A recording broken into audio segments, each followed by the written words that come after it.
A thing of beauty, इसके poet हैं John Keats. +2 standard पर, 12th स्टैंडर्ड पर हमारी 4th पोएम है फ्लेमिंगो बुक की, ए थिंग ऑफ ब्यूटी, और इसके पोएट हैं जॉन किट्स। बोर्ड एग्जाम के लिए बहुत ही important topic, a thing of beauty, poet का नाम जॉन किट्स।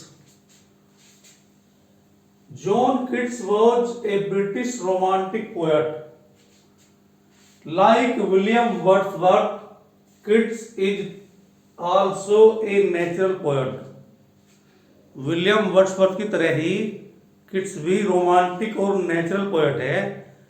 प्रेजेंट पोएम में the poet want to tell us importance of beauty, beautiful things, not only beautiful things but also beautiful action, good work. What is the result of the good work? The poet want to tell us what is the result of good deed, what is the result of good work. The poet gives us ideas how can a person great. Poet want to tell us, I am going to tell you line to line explanation. You have to watch the video from the start until the end. I will also tell you central idea of the poem. A thing of beauty is a joy forever. एक सुंदर वस्तु हमेशा आनंद का विषय होती है, आनंद देती है, हमेशा के लिए आनंद देती है, उसे देखकर आनंद मिलता है। Its increases, its loveliness increases. It will never pass into nothingness, but will keep a bower quiet for us and a sleep full of sweet dream and health and quiet breathing. यानी कहने का मतलब सुंदर वस्तु हमेशा सुंदर रहती है, उसकी सुंदरता बढ़ती जाती है, वह अमर हो जाती है, परंतु वह हमारे लिए शांति भरी जगह बनाए रखती है, हमें मीठे सपनों से भरी नींद देती है और स्वास्थ्य देती है और चैन देती है। I mean to say, in this stanza, the poet is telling us the importance of beauty and beautiful things, and not only beautiful things, but also beautiful work. Therefore, on every morrow, we are breathing a flowery band to bind us to the earth.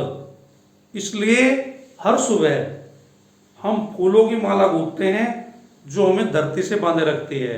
I mean to से यहाँ फूलों का उदाहरण किस लिए दिया है, क्योंकि फूल जो है वो सुंदरता का प्रतीक है, इसलिए यहाँ फूल का एग्जाम्पल दिया है पोएट ने। Spite of despondence of inhuman the earth of noble natures of the gloomy days. इसका मतलब यह है निराशा, अच्छे स्वभाव को अमानवीय कमी, उदासी भरे दिन, गंदे व धोखे भरे रास्तों के बावजूद सुंदरता हमारे संसार को सुंदर बनाए रखती है। यानी एक तरफ बहुत सारे गलत कार्य हैं, एक तरफ एक अच्छा कार्य है, वो एक अच्छा कार्य ही गलत कार्यों को प्रेरणा देता रहता है कि गलत है, ऐसा मत करिए आप। वो हमें जीना सिखाता है, वो हमें अंधकार से प्रकाश की ओर ले जाना सिखाता है। The poet is telling us the importance of beauty and beautiful deeds. केवल सुंदरता नहीं, सुंदर कार्यों का भी वर्णन कर रहा है पोएट, बता रहा है, उनका महत्व बता रहा है। Yes, in spite of all some shape of beauty moves away the pale from the dark spirits such the sun, the moon, trees, old and young, spawning a shady boon for simple sheep and such are daffodils. क्या कहना चाहता है, बड़ी अच्छी stanza है। क्या कहता है पोएट यहाँ पे, हाँ इन सब के बावजूद कोई सुंदर आकृति हमारी उदासी आत्माओं से दुख का पर्दा हटा देती है। पेल कहते हैं पर्दा, चादर। इस प्रकार की सुंदर चीजें जैसे सूर्य है, चंद्रमा है, नए पुराने पेड़ हैं, भेड़ों को छाया प्रदान करते हैं, यानी कि भेड़ों के लिए वरदान साबित होते हैं। और इस प्रकार नए पुराने पेड़ यानी कि झुरमुट, और इस प्रकार से हरियाली में उगे नरगिस के फूल और स्वच्छ जल धाराएं हैं जो गर्मियों में शीतल आश्रय देते हैं, और जंगल के मध्य उसे ब्रेक के पौधे। मिंटू से यहाँ पर कवि ने नेचुरल बातों का भी वर्णन किया है, जैसे सूर्य है, चंद्रमा है, पेड़ है या नरगिस के फूल हैं जो हमें सुंदरता प्रदान करते हैं और हमें आश्रय देते हैं। सूर्य, चंद्रमा और नरगिस के फूल सभी सुंदरता के प्रतीक हैं और अच्छा करते हैं दूसरों के लिए, दूसरों को आश्रय देते हैं। In the last stanza what does the poet से? You are to watch the video from the starting till the end. Today's video is very good video for the student of 12th class. This is the video from your book Flamingo, fourth poem of Flamingo of 12th class. देखते हैं। Rich with sprinkling of fair musk, rose bloom, and such too is the grandeur of the domes we have imagined for the mighty deeds, all lovely tales that we have heard or read, an endless fountain of important drink pouring into us from the heavens in bring। क्या कहता है? जो सुंदर Musk गुलाब के खिलने से मधुर है और इसी प्रकार से सुंदर महान लोगों के महान कारनामों का शानदार अंत होता है। अर्थात मृत्यु भी सुंदर होती है उनकी। जो अच्छा कार्य करते हैं उन्हें मरने के बाद भी लोग याद करते हैं। वे सभी कहानियां सुंदर हैं जो हमने सुनी है और पढ़ी हैं महान लोगों की। वो कभी खत्म नहीं होती, हमेशा वो अमर हो जाते हैं अपने कार्य के कारण। अमृत जो स्वर्ग से हमारे ऊपर गिरता है, अर्थात हमारे महान लोगों की महान पुस्तकें, कविताएं जो अमर हो गई है, वे हमेशा ही सुंदर रहती हैं, प्रेरणा की स्रोत होती हैं। तो डियर स्टूडेंट, अब देख लेते हैं इसका central idea. Very important thing for board exam. Board exam के स्टूडेंट के लिए बहुत ही इंपॉर्टेंट रहने वाली बात, सेंट्रल आइडिया।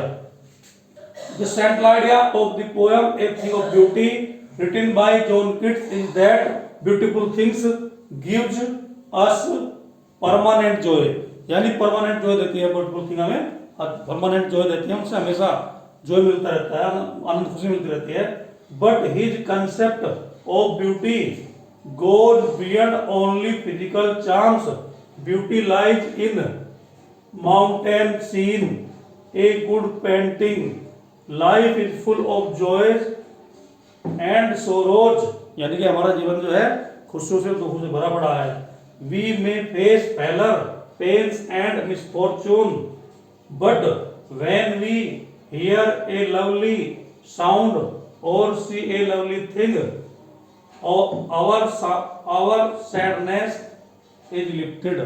जब हम किसी वस्तु को देखते हैं, सुंदर वस्तु को देखते हैं या सुंदरता पाते हैं, किसी का अच्छा कार्य पाते हैं, तो हम अपना दुख भी भूल जाते हैं, हमारा दुख भी खुशी में बदल जाता है।